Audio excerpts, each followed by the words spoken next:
Wow! What's up YouTube? Wow here and welcome to another book review. Today I'll be going over the 3 key ideas from the book Steal Like an Artist by Austin Kleon. 10 things nobody told you about being creative. Well, first of all, stealing is bad. Taking things that don't belong to you is wrong. Unless you steal like an artist. They're just a standard that's above in all cases. If you electronically switched the uniforms and played that at full speed, you would not have been able to tell who was who. Michael looks over at us and said, he can't guard me. Kobe looks over at Doug Collins and said, this guy cannot guard me. This man, when you think about Michael Jordan, the closest to get to Michael has been Kobe Bryant. Now we just agree that these guys are like phenomenal players, and let's just move on. We got to do the one-on-one battle, huh? We got to do it. Kobe Bryant spent most of his career copying Michael Jordan, stealing moves from him. But when we look back at Kobe's career, no one would say Kobe is unoriginal. If you're an artist, a musician, a comedian, and you're trying to be original, forget it, because nothing is original. And that is the core message of this book. This took so much pressure off me because as a brand new content creator, I can finally stop thinking that I have to create something out of nothing. In fact, the ideas in this video, the stories, the quotes, the editing techniques, none of that came from me. And as a matter of fact, everything in this video is a remix or mashup of what has been done or said before.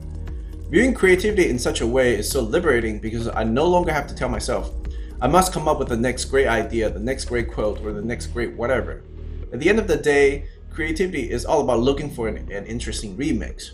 It's like getting into the test kitchen to see if ice cream and fries are an amazing combination.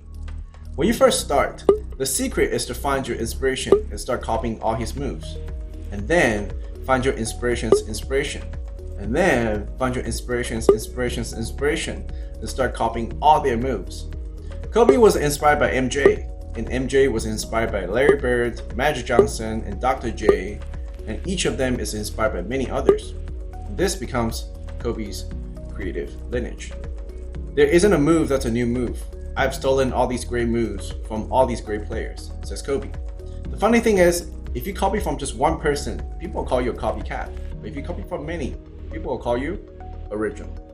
Another funny thing is, you will fail to copy your heroes move for move because we're all built and think differently.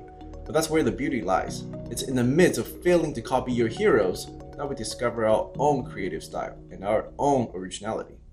Even Kobe knew that he couldn't pull off all his heroes' moves because they all have different body types. He had to figure out what works or didn't work for him, remix and combine them into his own signature moves. That's how Kobe and all the athletes became original. Idea number 2, start before you're ready. That's right, don't wait, just get started. Zig Ziglar once said, you don't have to be great to start, but you have to start to be great. And speaking of being great, a lot of us are afraid to start because there is the imposter syndrome, in which essentially you feel like a phony or a fake. You feel like you're not good enough. You feel like you're not the right person to do the thing, and people will see through that. I definitely had my fair share of struggles with imposter syndrome before I started my YouTube channel, and I'm still struggling with it as we speak.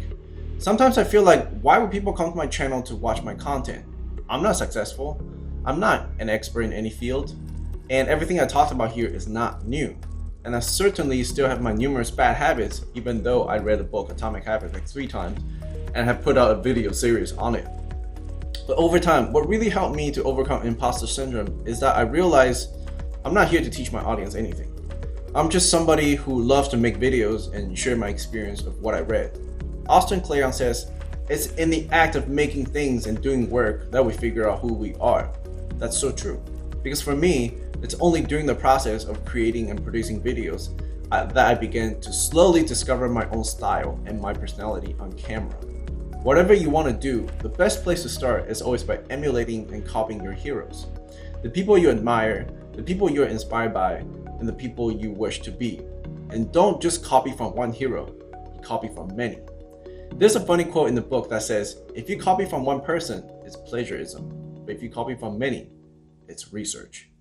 So here, I want to thank my heroes, Thomas Frank and Matt DeBella. If you guys are watching this, thank you, because you're a true inspiration to me. Start before you're ready and start getting your hands dirty.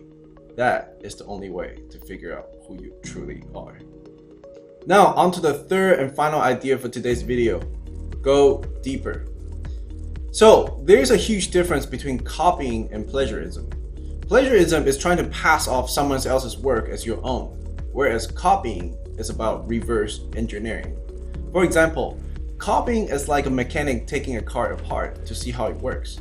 He studies the engine, the tires, the brakes, the batteries, as well as the physics behind it. With enough practice and experience, his goal is to produce an even better car in the future. On the other hand, plagiarism is like taking the branding off and slapping your own logo on it, passing it off as your own work. It's self-defeating, it's not creative, and it doesn't benefit anyone. You want to copy, not plagiarize.